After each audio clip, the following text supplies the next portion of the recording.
Hello दोस्तों, आज हम पढ़ते हैं प्रथम आंग्ल मराठा युद्ध, कंपनी के साथ टकराव और प्रथम आंग्ल मराठा युद्ध। भारत में कंपनी की 3 प्रेसिडेंटी थी। पहला मद्रास, दूसरा कलकत्ता, तीसरी बम्बई प्रेसिडेंट। जो कलकत्ता प्रेसिडेंट थी यह सर्वोच्च है, बाकी दोनों इसके अंडर हैं, इसी के अंदर आते थे। वर्ष 1773 के रेगुलेटिंग एक्ट के तहत। जो तीसरी बम्बई प्रेसिडेंसी है ये सूरत की संधि इसी प्रेसिडेंसी ने ही की थी। इसके बाद है Warren Hastings. Warren Hastings Calcutta council का हेड है। ये जो वारेन हेस्टिंग था ये कलकत्ता काउंसिल का हेड था। इसके बाद है प्रथम आंग्ल मराठा युद्ध। इस युद्ध के प्रारंभ सूरत की संधि के साथ हुआ। जो प्रथम आंग्ल मराठा युद्ध था, इस युद्ध का प्रारंभ सूरत की संधि के साथ शुरुआत होती है, लेकिन कलकत्ता परिषद इस युद्ध को नकार देती है। कारण है बम्बई परिषद ने कलकत्ता परिषद से सहायता नहीं ली। कारण यह था कि बम्बई परिषद ने कलकत्ता परिषद से सहायता नहीं ली थी। इसके बाद पुरंदर की संधि होती है। पुरंदर की संधि से इस युद्ध को रोक दिया जाता है। जो पुरंदर की संधि थी, इस युद्ध से प्रथम आंग्ल मराठा युद्ध को रोक दिया जाता है। लंदन में कंपनी के डायरेक्टर इसी संधि से इनकार कर देती है। जो लंदन में कंपनी के डायरेक्टर हैं इस संधि से इनकार कर देती है। युद्ध पुनः प्रारंभ हो जाता है। फिर है बड़गांव की संधि। यह संधि 1779 ईस्वी में हुई थी। बड़गांव की संधि, इस संधि से युद्ध रोकने की कोशिश की, लेकिन वारेन हेस्टिंग इस संधि को अपमान और युद्ध जारी रखने का निर्णय लिया। जो बड़गांव की संधि थी इससे युद्ध रोकने की कोशिश की जाती है, लेकिन वारेन हेस्टिंग इस संधि को अपना अपमान समझता है और युद्ध जारी रखने का निर्णय करता है।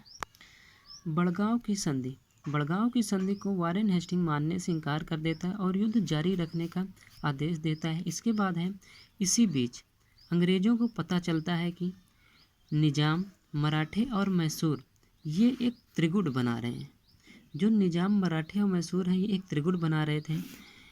हैदर मद्रास की संधि के बाद कंपनी से नाराज़ थे। जो हैदर था वो मद्रास की संधि से कंपनी से नाराज़ थे। कंपनी फटाफट निजाम से समझौता और मराठों से बातचीत करती है। जो कंपनी है वो निजाम से समझौता करती है और मराठों से बातचीत। वर्ष 1782 ईस्वी में सालाबाई की संधि होती है।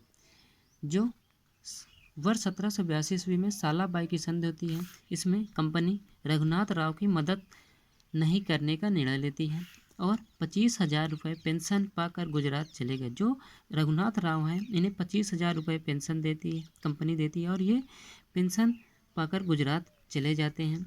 सालसेट और बसीन ये कंपनी के होते हैं। इसके बाद है अंग्रेज डिप्लोमेटिक तरीके से त्रिगुट को तोड़ देते हैं। जो अंग्रेज होते हैं वो डिप्लोमेटिक तरीके से ये जो त्रिगुट बन रहा था, निजाम, मराठे और मैसूर का ये जो त्रिगुट बन रहा था, इसे अंग्रेज डिप्लोमेटिक तरीके से इसे तोड़ देते हैं। अतः हैदर अकेला लड़ने का फैसला करता है।